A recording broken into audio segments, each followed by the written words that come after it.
We heard the laughter. We heard the laughter. Okay. Welcome, everybody, to the City Council meeting. First one for 2021, Yay. January 11th. New season, new episodes. So we will move on. New host? Not yet. In accordance with LB 898, please be advised that the copy of the Open Meeting Act is posted in the back of the chambers by the northwest door.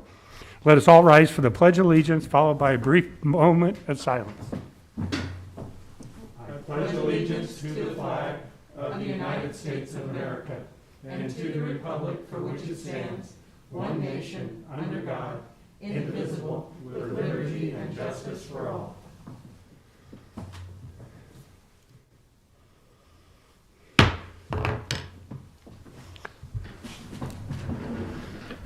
The order of business for the City Council will be as follows. The clerk will call the items listed on the agenda under public hearing. Anyone wishing to speak on an item should come forward after the clerk reads that item. The applicant and those in favor should speak first, then those opposed. The applicant may then make one more short rebuttal. Each speaker should begin by stating their name, address, and whether you're in favor or opposition to the item. Testimony will be limited to 5 minutes per speaker. After all the public hearings, the council will vote on the resolutions and items listed under third reading.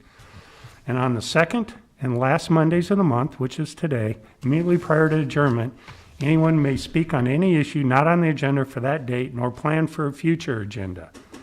Will the clerk please call the first item of business?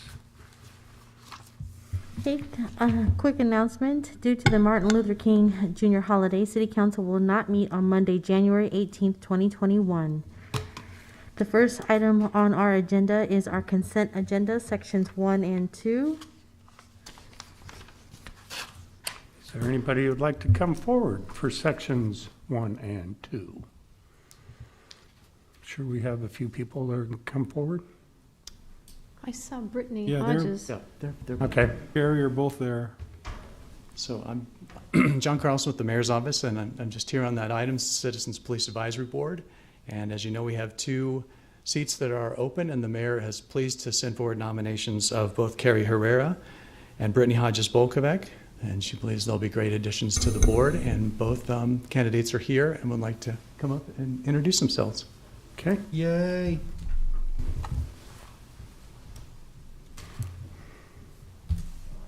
Come on up. Good afternoon. Thank you for coming down. Can I take off my mask? Yes. Okay. Oh, big deep breath. A little nervous. Okay, my name is Carrie Herrera, and a little bit about myself is I have been a resident of Lincoln basically my entire life.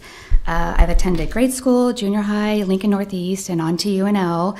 I went on to get married and raise 4 kids here, and I now work at Pius High School. So the question is, why do I want to be on this board? When I was approached with it, there was an opening. I was initially very skeptical. It's out of my comfort zone. It's without a doubt out of my comfort zone. I thought about it, did a little research, and realized it's really about being objective. I feel very strongly about it, and I knew this is something I needed to do. So with that said, I want to approach each case on this board with an unbiased stance. I want to examine each situation as it's presented. You can't determine an outcome until you're presented with all the facts and the policies that are in place. I think I would do a really good job at just that. I think it's amazing that Lincoln still has the board of citizens to input, because several communities don't have that anymore. My husband helped this community for almost 23 years, and I'm grateful and thankful to be given the opportunity to continue. So, thank you. Thank you, Carrie. Any questions or comments? Thank you for agreeing to serve. Appreciate it. Thank you. Good afternoon. My name is Brittany Hodges-Bolkovec, and I am a lifetime resident of the city of Lincoln, as well as a current educator for Lincoln Public Schools. When I was approached with this opportunity, I definitely jumped at it. Being the work that I do in the community is one that really just wants to see equity for all, and this is a great opportunity for me to give a non-partial opinion as well as a non-partial input representing those for the city of Lincoln, the citizens of Lincoln, everyday common citizens, I should say, just to ensure that those who we're entrusting with our safety and to uphold the law are doing just that and providing a non-biased lens. And that is something that I'm really excited to do, something that my work in education has afforded me the opportunity to do. And I'm looking forward to continuing that for the Police Advisory Board. Any comments or questions for Brittany? Again, thank you so much for taking the time and effort to give back to the community. Thank you both. Thank you. Thank you. Thank you. Thank you.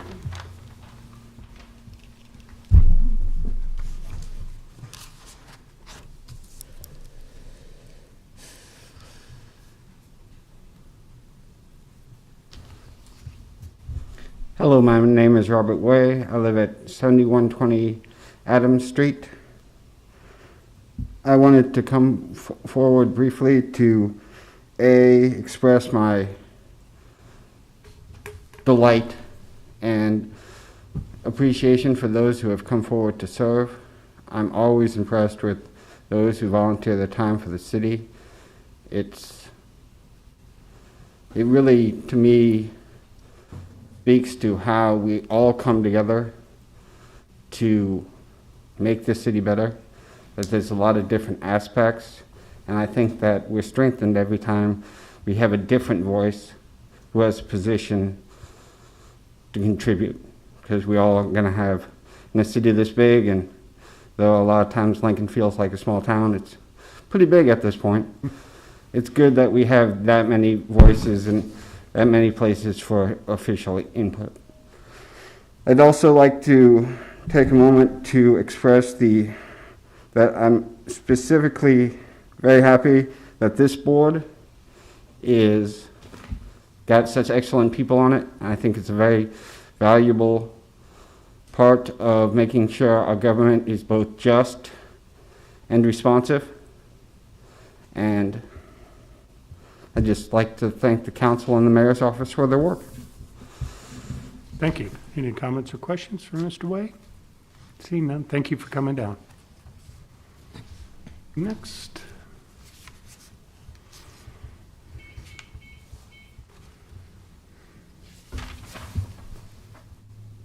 Hello, I'm Stephanie Bondi, 2718 South 12th Street. All summer long, there have been calls for racial justice, and the CPAB nomination is a signal to me that I don't know that we still get it in Lincoln, or that we think that it's important enough to do what we've been asked.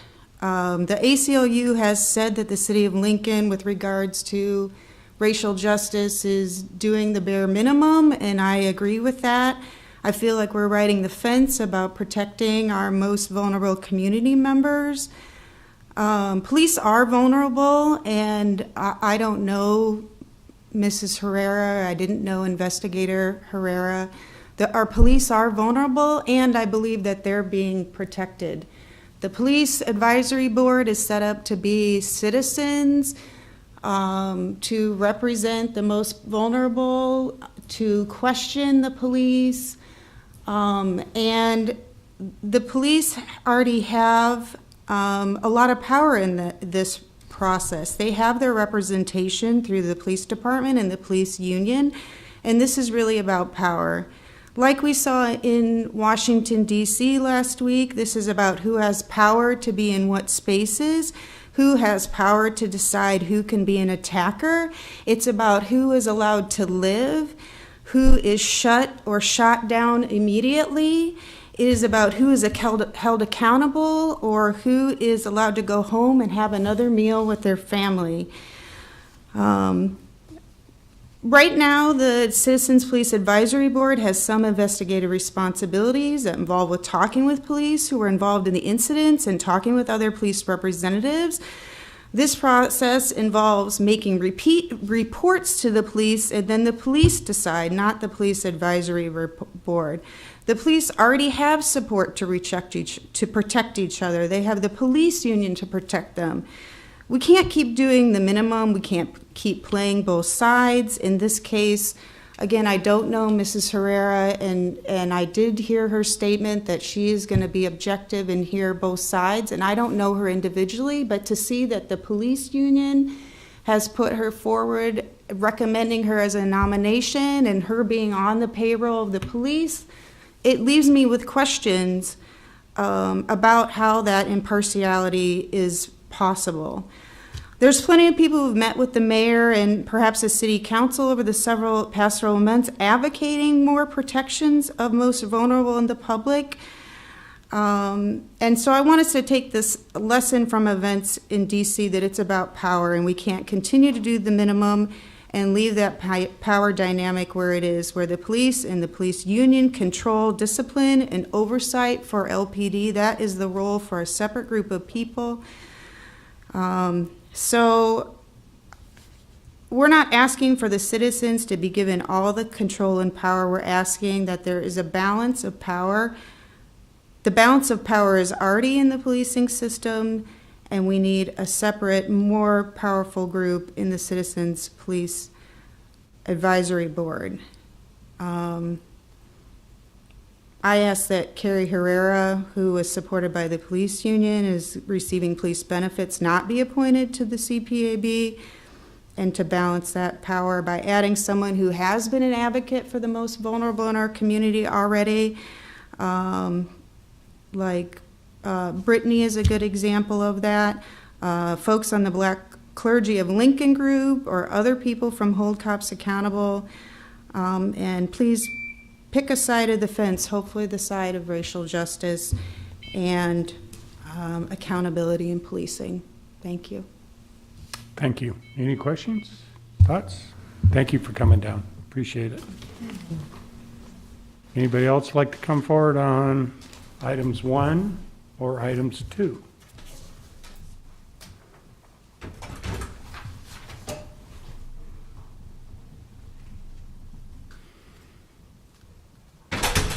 Good afternoon. My name is Denise Pierce, and I'm with the Lincoln Parks and Rec Department. Our department helps staff the Veterans Memorial Garden Advisory Council. And today, Mr. James Murphy has been nominated to serve on that council. We support that nomination. We're excited to have him join us, and he is here to say a few words. Mr. Murphy? Thank you. Thank you for having me. Yes, I am a veteran, 39 years in the Army National Guard.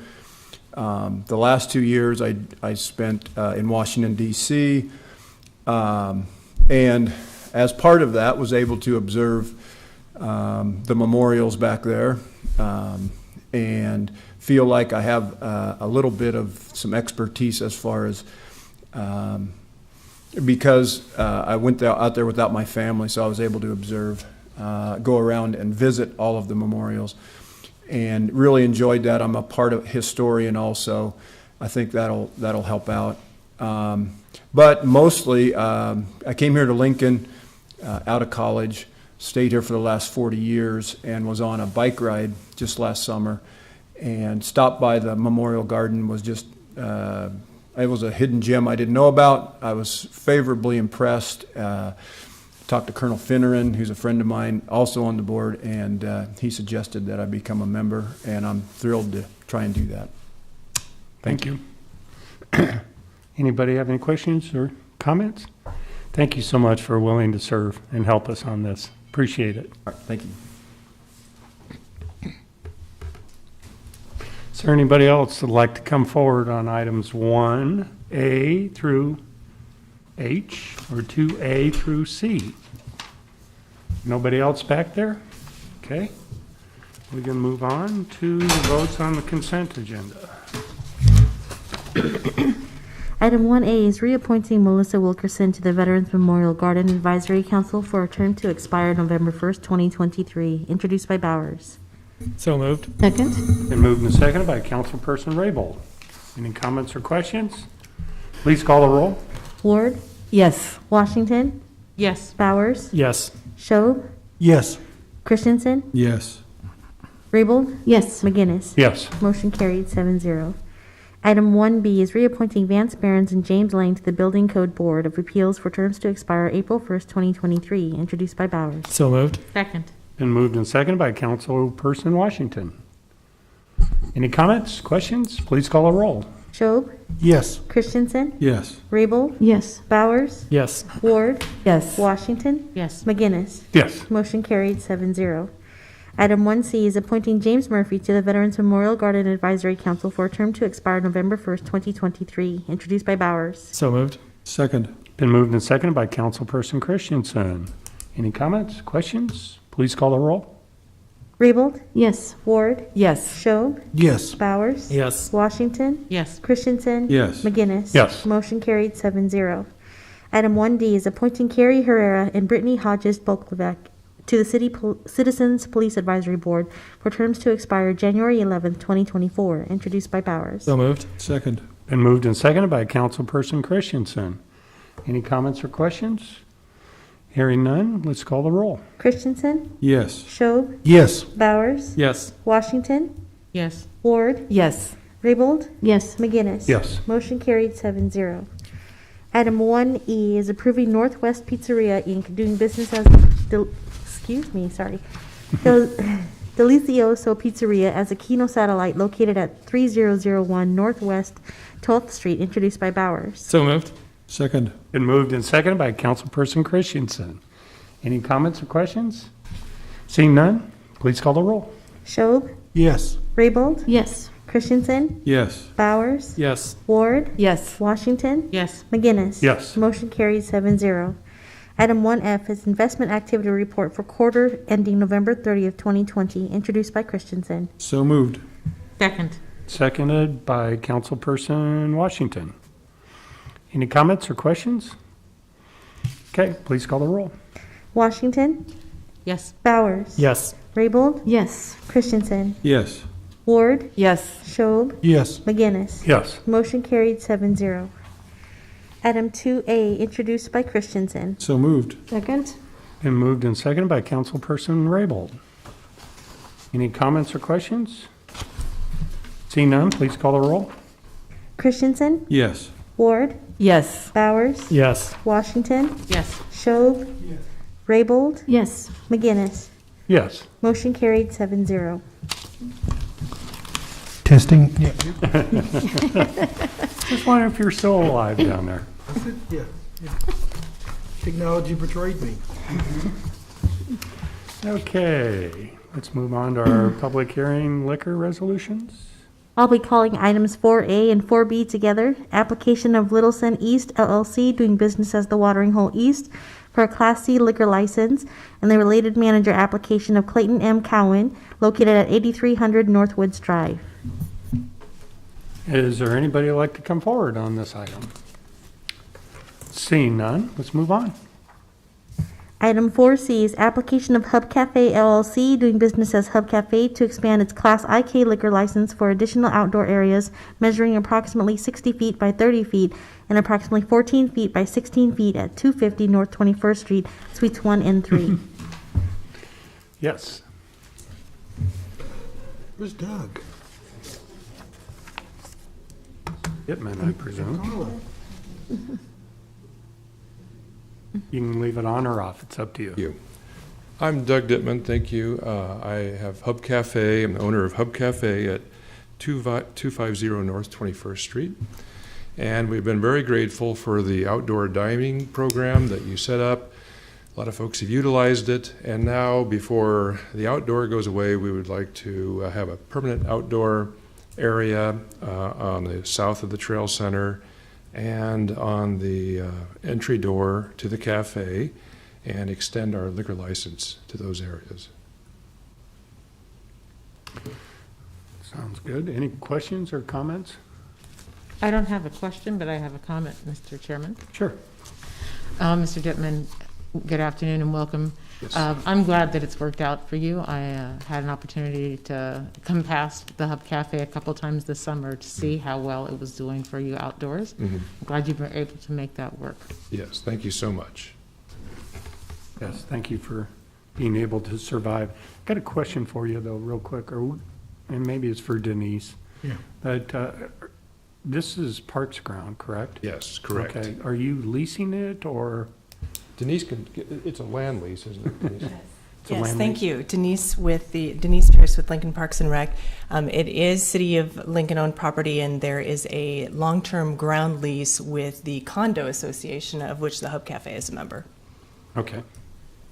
And does this include that extra room that you've been using over in there? Is that the inside room? Is that what we're using? I believe your liquor license already covered the internal area, the Jane Snyder Trail Center, and this is to expand it to the outdoor areas, both right outside the Jane and also outside your front door. Yeah, I've been down there, and you did a good job of securing it and doing everything right, so, Thank you.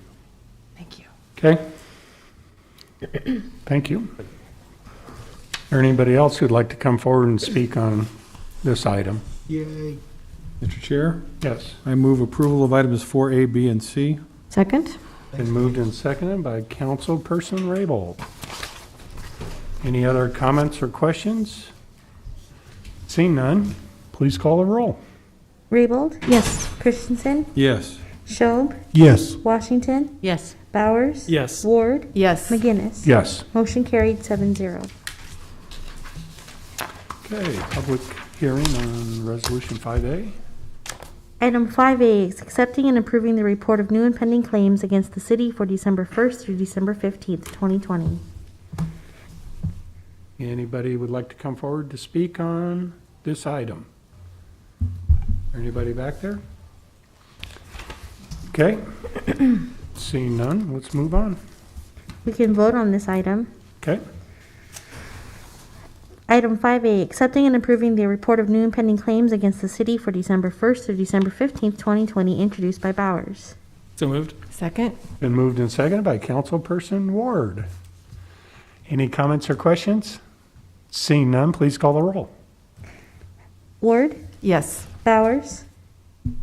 Yes. Washington? Yes. Schob? Yes.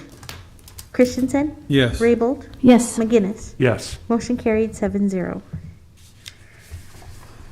Okay, move on to ordinances, and I will, out of an abundance of caution, step out for items 6A and 6B.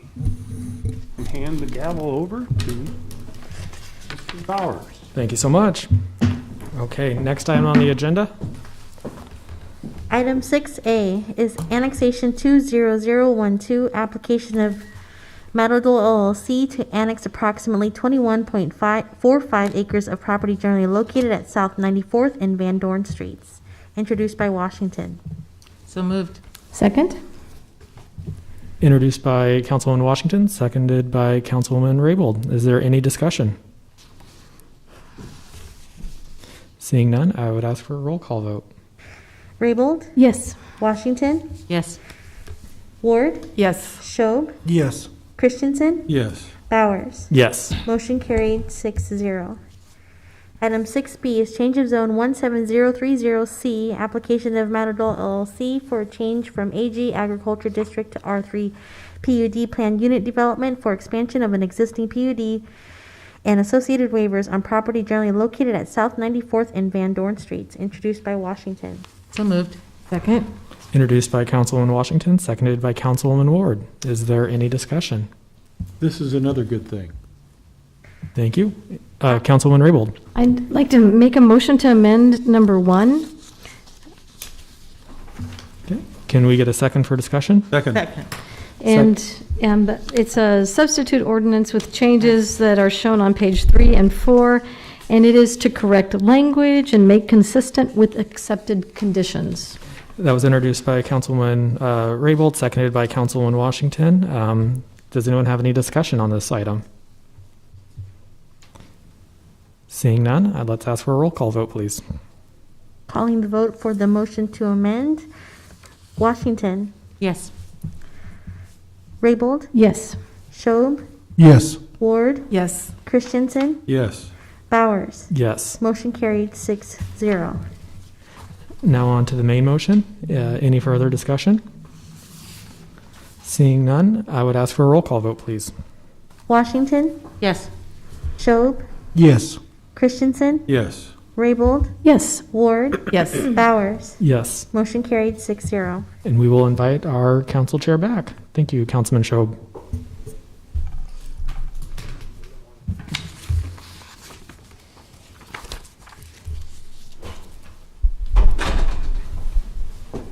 can skip as fast as you can. Please don't try.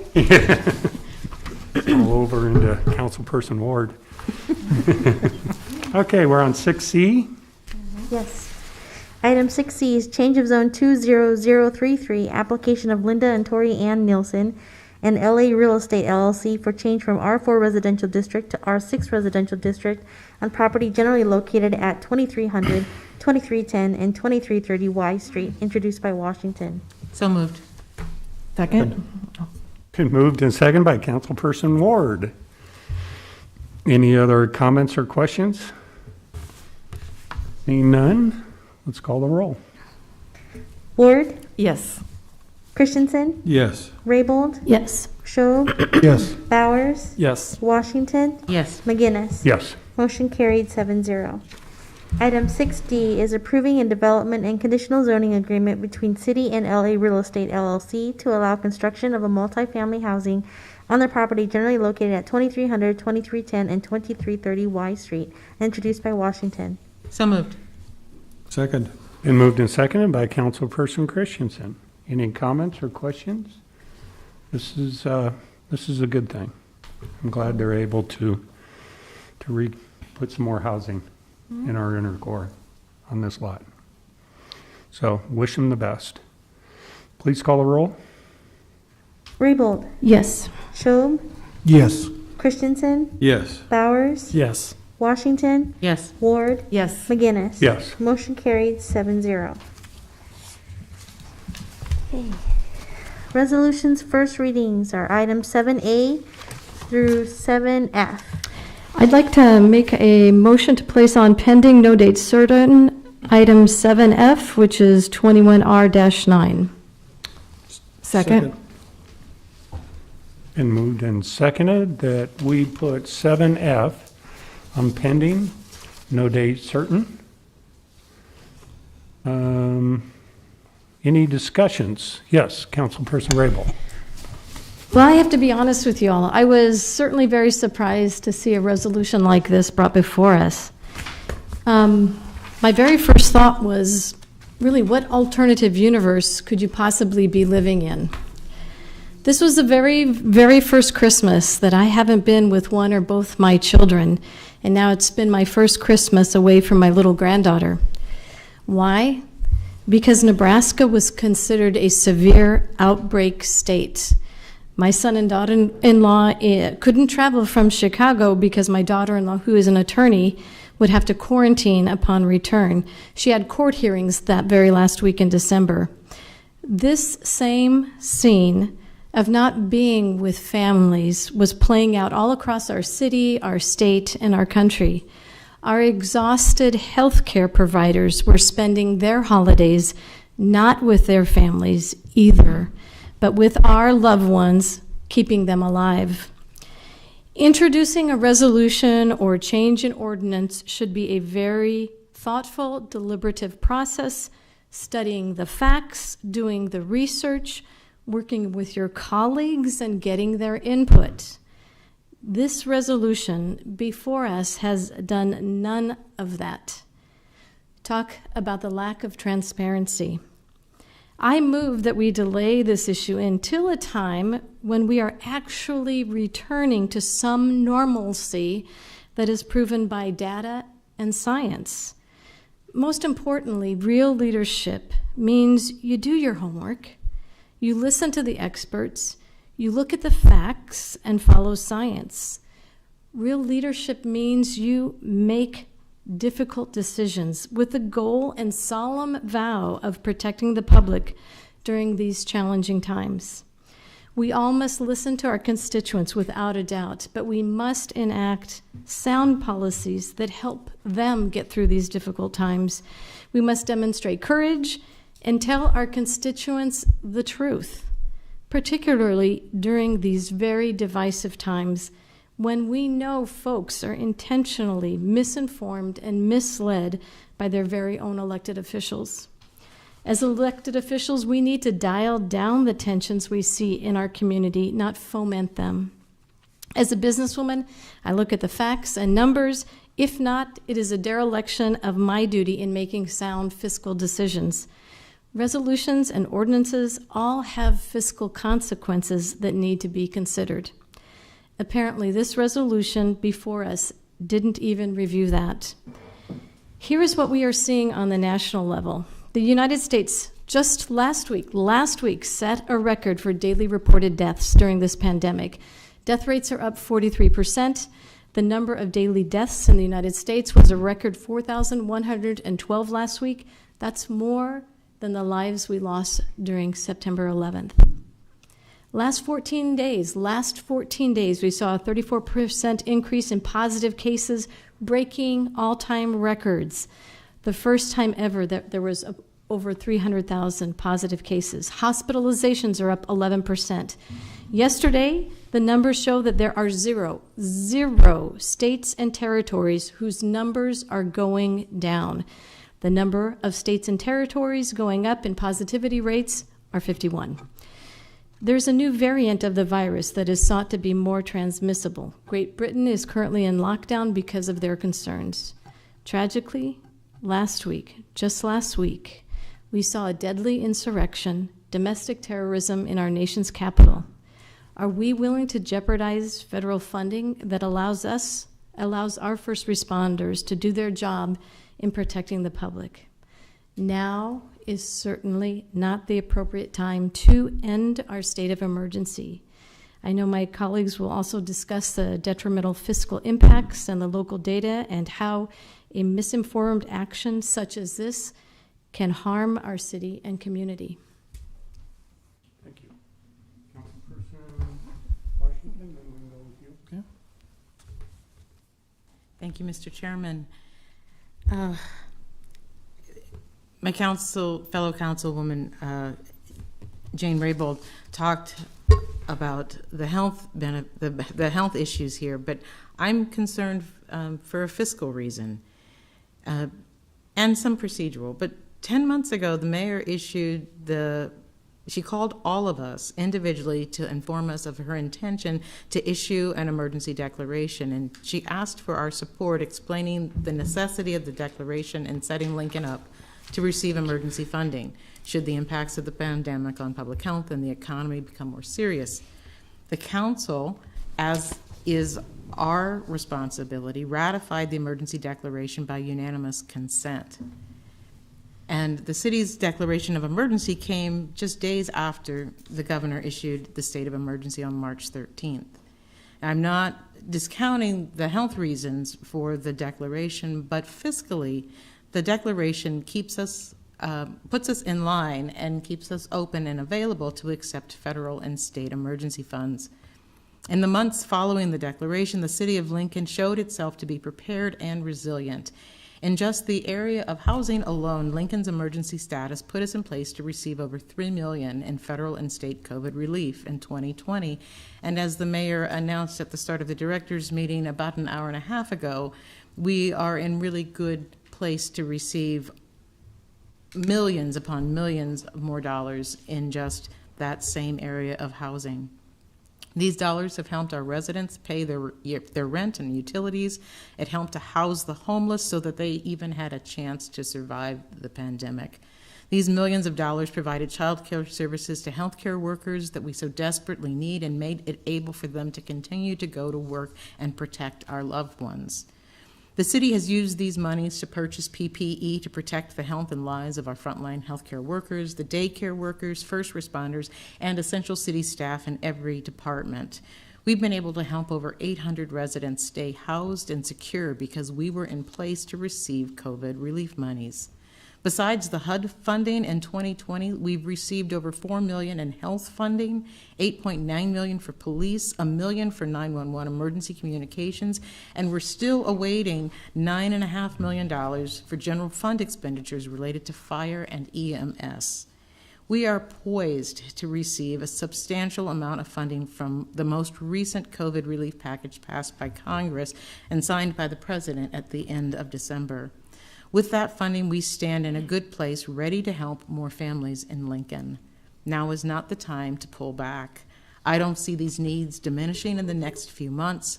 Revoking the declaration now would only send the message to the federal and state governments that Lincoln no longer needs financial relief and puts us at the back of the line for federal dollars. I can't support this, and I don't think our residents can afford to support this action.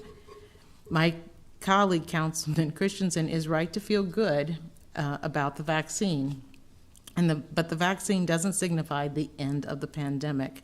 It is a light at the end of the tunnel, but until we get there, Lincoln still needs to do everything within its power to provide services and to manage our finances responsibly, and we need the emergency declaration to do so.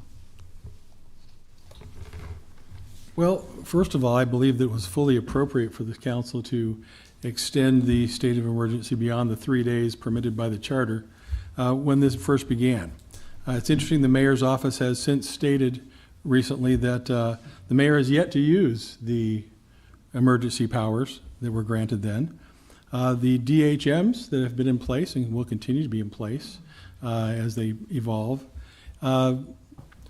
frankly, are unaffected by this because those are issued under the authority of the public health director.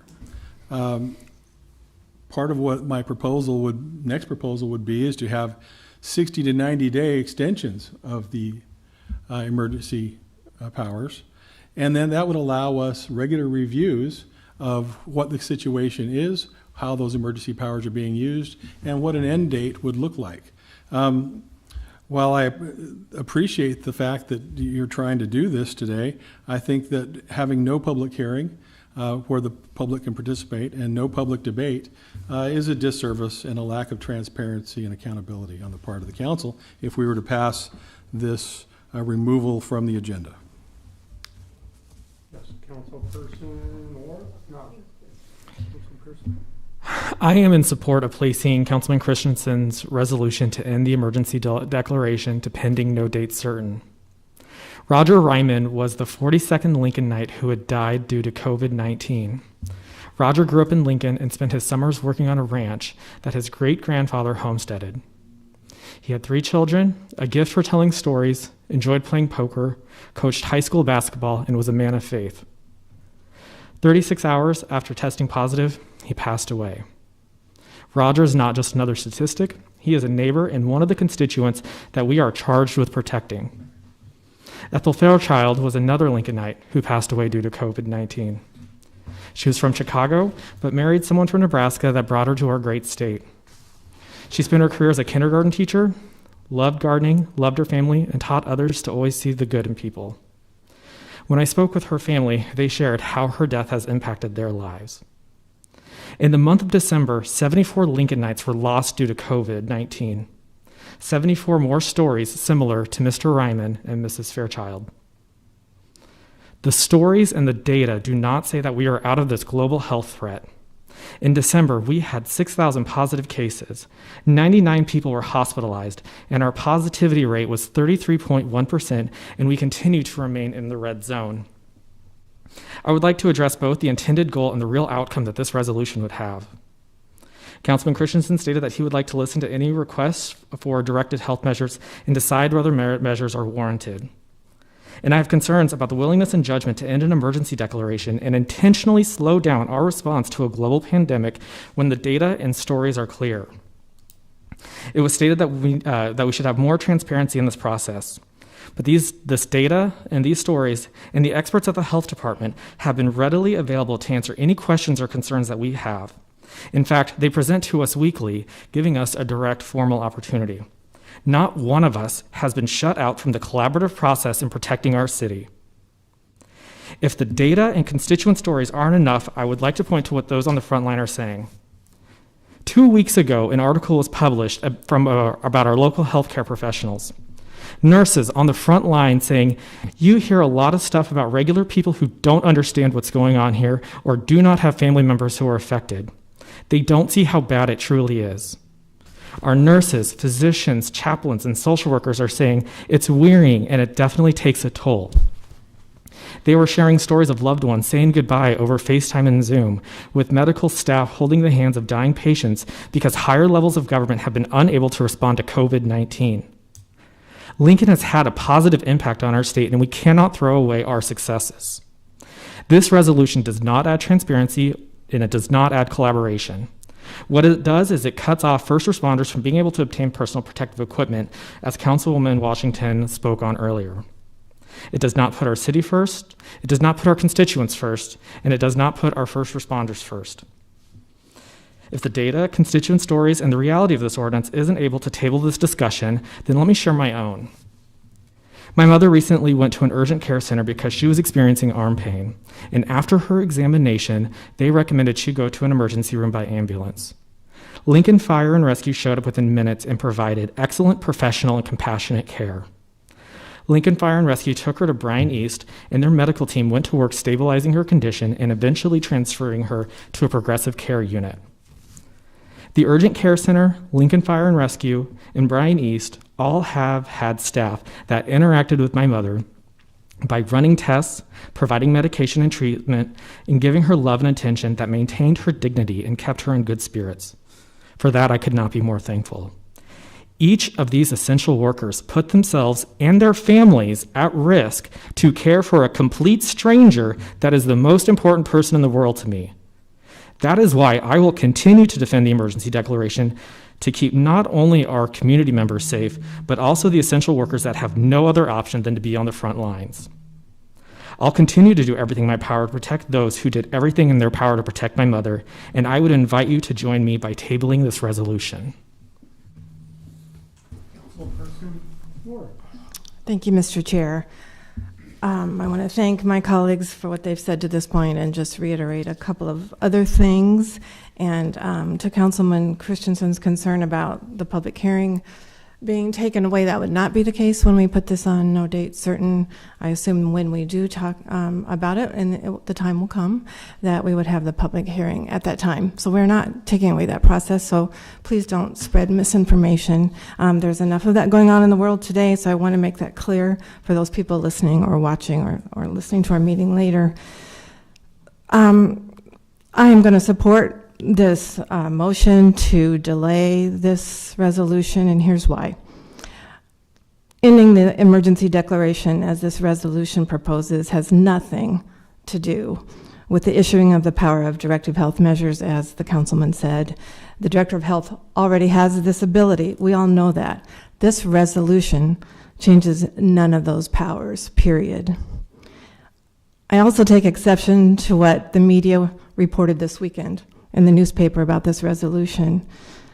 And I want to quote what was in the paper about what the work of the city council.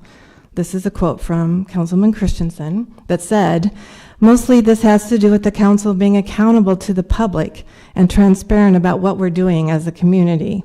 Christensen said, "An open discussion is always useful in a democracy." And I'm going to come back to what I think the democracy is in just a moment. These words probably sound familiar to many of you, as these same words were part of a recent messaging used in an effort to dismantle our local government, and this effort was rejected boldly and swiftly by our Lincoln community. Lincoln already knows that this Lincoln City Council is already doing our job. We are transparent, and we will continue to be accountable to all of you, just as we always have been. That is not changing. I submit to all of you that this council has been nothing but transparent and accountable, and to state otherwise is nothing but divisive for our community. We cannot legislate our way out of this pandemic. Early in the pandemic, I passed an ordinance with the help of all of my city council colleagues, and it assisted our local restaurants who were suffering. And I'm hoping we can do it again in a few weeks while we're still in a state of emergency. Will there be a time to discuss the state of emergency and its time frame? Of course there will be, but it is not now. The DHMs are working, and the deaths and the rates of COVID are comparatively lower in Lincoln and in Lancaster County because of the measures we have taken.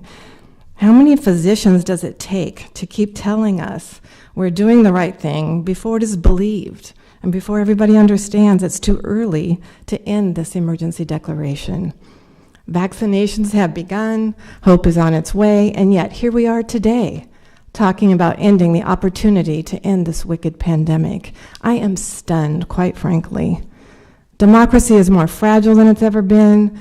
We will have the open discussion on when to end the emergency declaration, and we will know when the time is right. It is not now. We must stay united and not be divided by this resolution.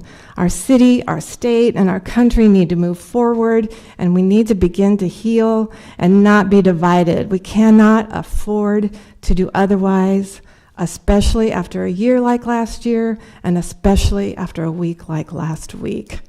Thank you, Mr. Chair. Anybody else would like to speak? Yes, Councilman Schrob. Thank you, Mr. Chair. I did get a chance to speak with Councilman Christensen about his resolution, and he is aware that I am not supportive. I'm not really excited about a delay, though. I understand we will get a public hearing at some time, but as I tend to side with Councilwoman Washington, this is about federal funding, and we tend to see people in our community confusing the power of the DHM and the federal funding. I was hoping for a public hearing so we could teach the public the difference.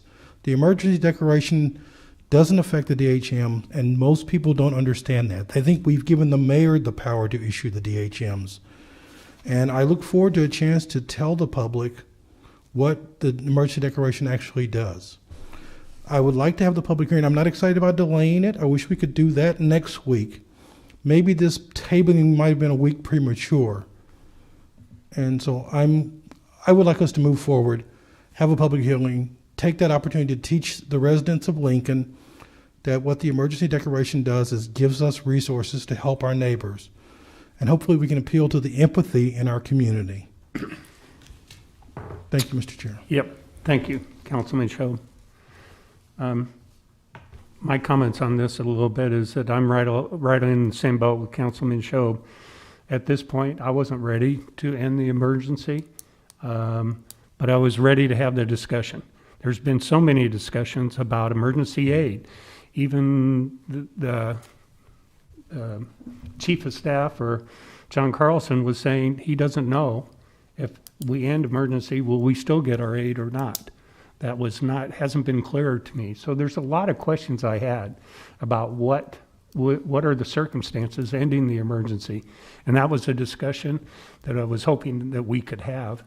I am not ready to vote to end the emergency, and we're quite a ways off from that. But I was ready to have the discussion and let our community know what are some of the conditions of what would happen if we did end, and what are the circumstances. So I would have liked to have the conversation.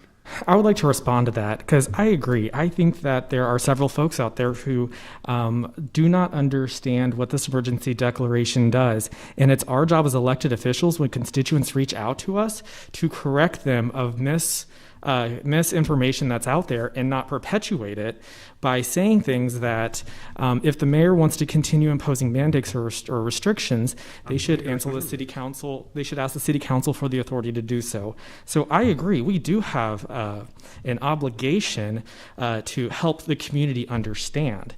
And I think that we need to continue to correct those misunderstandings as constituents reach out. Okay. Any other comments?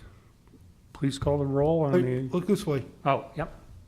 I would just, Mr. Chairman, I would just offer a little bit of information based on my years of experience working with a federal agency and understanding where federal emergency funding comes from. As I said in my remarks, we've received COVID funding from multiple places. But the funding that comes specifically through FEMA, and of which a lot has millions upon millions of dollars. If we are not in an emergency declaration, we are not in line for that funding. That funding is absolutely dependent upon being in emergency status. And I can't imagine, and some of the biggest numbers I read were the money that we gotten through FEMA. And I can't imagine putting us in a place where we don't have those dollars. It's made it possible for us to come through this with a balanced budget. Councilman Schrob. I'd like to agree with Councilwoman Washington. I'm just concerned that the few minutes we're spending here now is not a big enough megaphone for all Lincolnites to hear. Councilperson Ward. Thank you, Mr. Chair. And That's probably true, Councilman Show, but this is not the last discussion, because this motion to delay to... Indefinitely. Correct. So there will be that point for the public discussion. It's just not today or not next week. And it's not killing it, it's just putting on pending, no date certain. There will be that time. But in the meantime, I think it's our moral obligation as a council to not spread misinformation, as Councilman Bowers has said. And I think there's a lot of that out there, and I think this is important for that reason to delay. Thank you very much. Okay. My only other thought on that is I had a lot of questions along those lines. And I haven't been able to get answers from the mayor's office, from other offices yet. So I would like to get those answers at some point, and I will pursue them anyway. Any other comments? Please call the roll. What's the motion again? To place no item date number certain. 7F 21R-9 that approves a resolution to end the declared state of emergency on pending no date certain.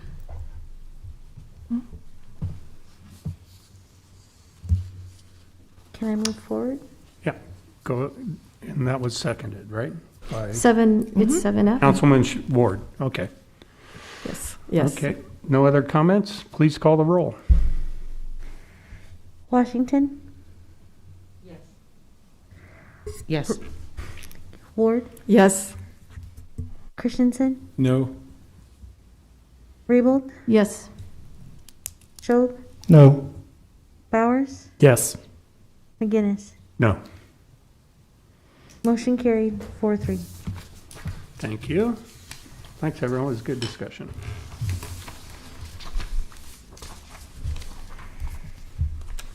Okay, so go ahead. Section 8, ordinances, first reading and related resolutions is item 8A and 8B.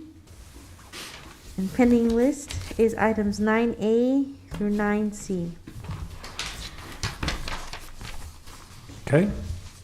Do you want to call, or are we now open to the public comment session? You want to read that, or do you want me to? Looks like Mr. Ways is coming forward with before it's read, so. Okay. Anyone wishing to address the council may do so now. You'll be allowed a total of 5 minutes to speak, regardless of the number of topics.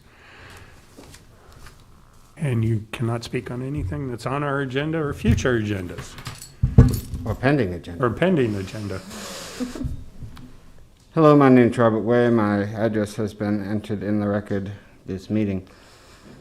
I come to ask the council to dedicate whatever resources, and that's pretty much what a council can do. I mean, most of you are good public citizens, but I didn't expect any of you to figure out the genetics to solve the pandemic. That's not what government can do in this particular crisis. But what the government can do is spend money. And it's becoming very apparent that we're having a breakdown in the vaccination effort. And we're getting a lot of, it's their fault, I don't care, no one cares, it's not about politics, we're all sick of this. Most of us realize that we're gonna have to make some more sacrifices, but we want the ball to move down the field as quickly as possible. And the way that happens is, have we given them these off just off the top of my head? Have we dedicated somebody at the health department or city government to be in charge of the vaccine effort? Have we already explored every large public building in this town that we can use as a vaccine center? Are we doing everything so when we get a change in government at the federal level in a few days, we're ready to be like, hey, you know, the current administration understands that if they don't get this situation under control, nothing else they're going to do matters, because there's nothing else which we're dealing with on our daily life. like everybody else, I wish I maybe could pay a little bit less taxes, but I have to wear a mask every day. I don't got to pay taxes every day. This is impacting each of our citizens' lives daily. And I'd love to hear from the council that they're ready to take whatever support's necessary. And if there's other states that aren't as ready, these vaccines are made. It's the city government that's like, hey, we can take these vaccines, we can get it done. We're ready to go. That's going to be the people who get the vaccine first. It's not going to be about, I understand that there are those who would look at this problem and be like, well, of course we should establish need, and those people should get it first. And that would be great, but that's not the way logistics works. Logistics works by who's ready to go. Are we ready to go? And have you communicated to both the other government agencies involved and the citizens of Lincoln that we're ready to go? Because I'd like to hear from our city government that we're ready to go. That'd make me feel a little bit better about today, the day after, and the day after.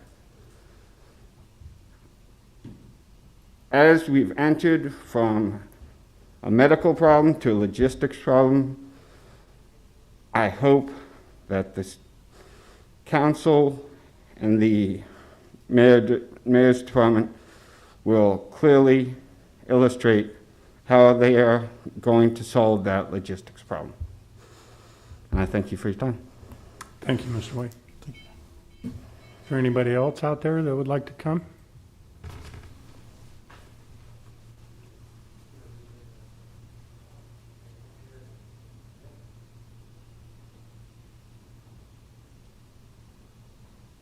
Two? Okay.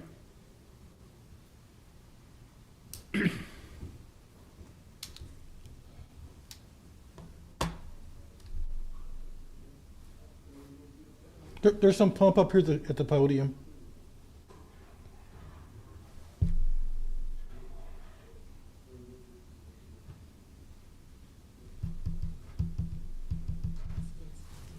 Pardon? Can I stand here? Yeah, yes, please. My name is Majee Miller-Jenkins. I am an activist and a member of this community. And I wanted to come and talk to you about the open position for police chief. And I've spoken to a lot of people in the community, and I've gathered a couple of the things that they would like to see inside of the next candidate that you guys consider. One of the things that has been asked for is that the next candidate has a mental health degree, since we have talked a lot about the fact that policing currently involves a lot of mental health aspects that are not always addressed at the time because the police officers are not trained to be able to handle those issues and instances. The Lincoln Police Department does have one person that's assigned currently to the mental health calls that come in to LPD, but we're saying that if mental health is an actual issue that we want to see addressed, then we want that to be taken up as an opportunity inside of this position that's open to show your constituents that you are listening to what we're saying and show your communities that when we say we want to adjust policing, that we mean we want to adjust the interactions that police officers have with the people in the communities, because they are not always positive, and a lot of that comes from improper or lack of training. So mental health degree is definitely top of the list. Transparency and accountability and following through with that accountability. So for the police in general and for the police chief especially, accountability to your community for the things that happened. We have a community member that was brutalized last month, and we haven't heard anything from, or at least I personally have not heard anything from LPD about what they were doing about that brutalization. Or anything in that realm, and I haven't heard anything from the HCA as well. So actual follow through with accountability for doing what you say and saying what you're going to be doing. We're demanding some more diversity inside of LPD and that is ethnical, racial diversity, that we can actually see ourselves represented in the people that are coming out inside of our communities. And we'd like to shift it more into community policing instead of police officers. Our community members in our communities know what we need. And 9 times out of 10, you know your neighbor better than any police officer that's going to come into your neighborhood. So we would like to see the city council putting efforts and thoughts into more funding or more opportunities for community policing to be a more prevalent piece of what is part of our community. Let's see. One of the women asked that the police become more than just patrolling the streets and answering phone calls, because we want to see them not, first, a lot of us don't want to see them in our streets at all. But if they are going to be in our streets, we want to see them protecting people, not property, because protect and serve is not supposed to be protect and serve the property. Which brings me to what happened at our United States Capitol last Wednesday and your responses to it. And I expect to see, as an activist, when I go out to protest, that if there are police out there, then they are distanced or they are non-visible. Because when other protests happen, there is no police presence. But during a lot of my protests over the summer and to the end of last year, when we had protests, we had multiple incidences where we had a large police presence, and it's unnecessary. But I also do expect to see a police presence in protection of the people that are supposed to be storming the Capitol, at least according to different information that's out there, that there are large protests that are planned. So I do expect to see some actual retribution for the people that did go out to DC. I would like to see them prosecuted, since the AG put out that anybody that was a part of that is actually going to be prosecuted. This is part of the accountability. We expect to see the follow through. So I think that's pretty much all I've got. Is we as a community would really like to see our politicians stepping up, and that bipartisanship or partisanship is not a part of it, because community is what's supposed to come first, and that you're thinking about your constituents more than you're thinking about the votes you're going to get or the money that goes into your pockets. Thank you. Thank you.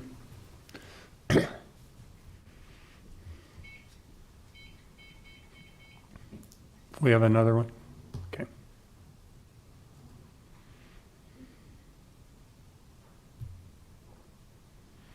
It's Mr. Helm. Roy Helm?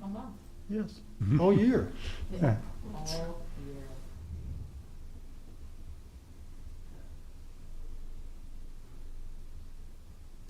Good afternoon. Roy Helm, 2750 South 13th Street. I haven't been able to attend these proceedings the last few weeks, and part of it for good reason, because it's the holidays and was the holidays. And the other reason was because of COVID. Both my wife and I tested positive. Fortunately, we did not have any debilitating conditions, but it was rather unpleasant. But when I consider and look back at some of the contact tracing, I can speculate on where it may have come from, because that's the question. How did I get this? And as someone who believes in science and bases decisions on facts, I really can't come up with a reasonable answer. For someone who can speculate, and if I didn't need facts, I could say, well, because of my symptoms and the timing, it was probably the 23rd of November, a Monday, when I came to a city council meeting and had to walk through a group of people waving petitions. And a lot of those people, some of those people, weren't wearing masks and don't support wearing masks, and make decisions based on speculation. So to that group of people that doesn't need fact, doesn't need science, you're accountable. You are the cause of my wife and I getting COVID. Now, I don't necessarily believe that, but I don't have to. In today's society, it seems like all we have to do is make a statement and it's fact. That's very unfortunate, and it led to actions last week which are tragic, abhorrent, despicable. We've come to a crossroads in our nation, in our city, where we need to be able to have civil discourse. We can't go on vilifying people that don't agree with us or that we don't agree with. It's got to stop. I've been very impressed with the conduct with our council members, disagreements, debate, and I'm very satisfied with the work that you all do. I'm happy, and it gives me hope. And as I've said before, I may not agree with you all the time, but I do support this process, and I will support you. And this is what makes our country unique, and it makes us different, and we need to hold tight to it. And I do thank you all for the work you do, the time you invest, and I will apologize for my fellow citizens and community members that speak ill and harshly and with anger and hate. There's no place for that. We all do the best that we can do, and I thank you for doing the best that you can do. It really is appreciated. Thank you. Thank you. Thank you, Lord. We have one more. 2 more.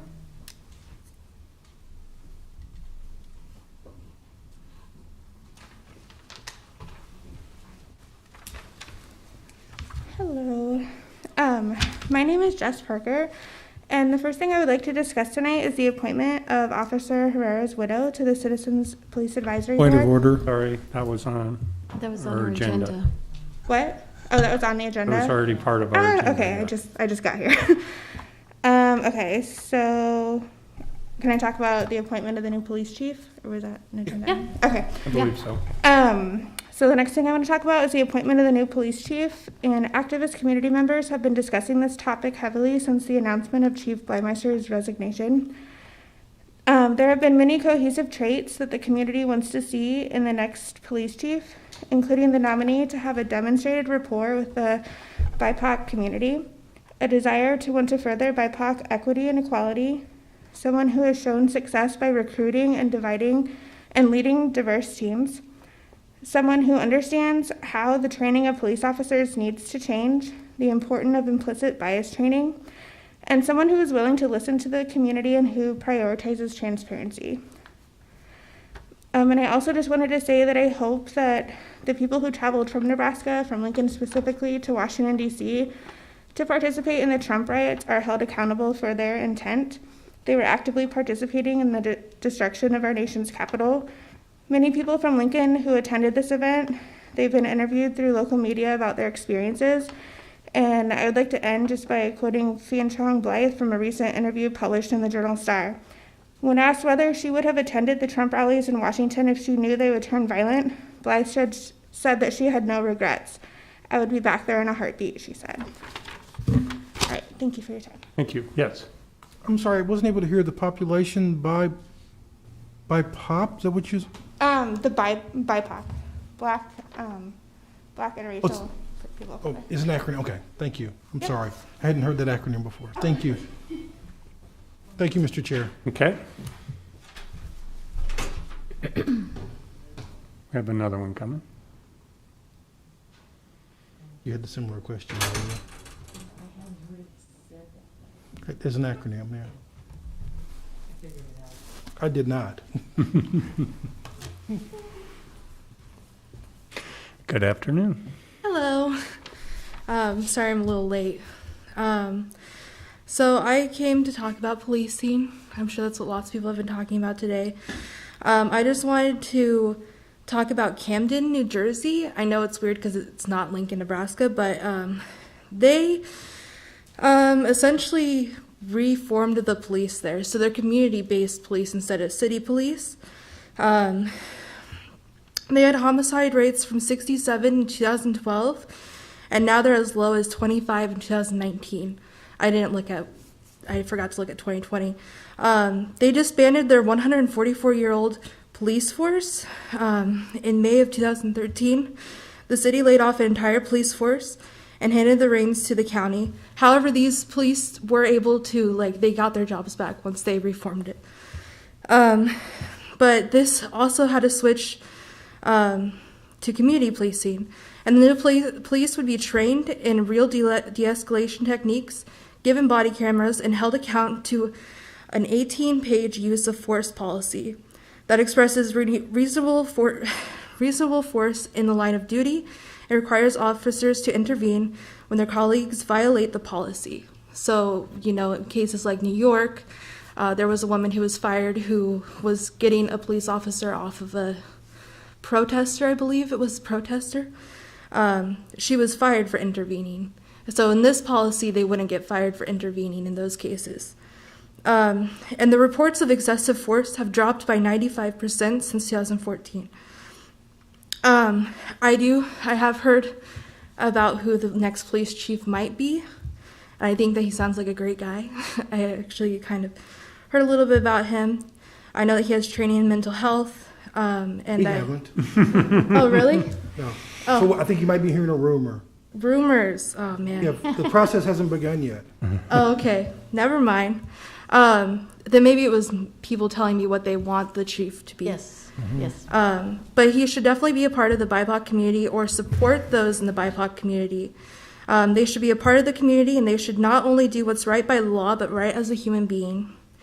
They must be transparent. They'll need to have multicultural training, and we need to set an example for the rest of our state and for the rest of the country. We can go from these old, harsh ways of policing to a new age of policing, where we can feel safe calling the police, where we can feel safe walking down our streets, and where we don't have to worry about possibly being the next kill for a police officer. And so when you're thinking about chief of police, just think about people who have mental health too. They should really have mental health training, because it's really hard I had to call the police, and it was really hard for me to call the police because I was afraid of what they would do to my friend when she was having a mental health problem. So just something to keep in mind. Thank you. Yeah, thank you. Would you mind telling us your name? Oh. For the record? Yeah, sorry, I was late. I'm all confused. Alexandria. Thank you. Yep. Okay. Mr. Chair, Yep. seeing none, I'd say remember the golden rule, and I move for adjournment. Second. And that we adjourn, please call the roll. Bowers. Yes. Washington. Yes. Christensen. Yes. Schob. Yes. Ward. Yes. Raybold. Yes. McGinnis. Yes. Motion carried 7-0. We stand adjourned. I still want to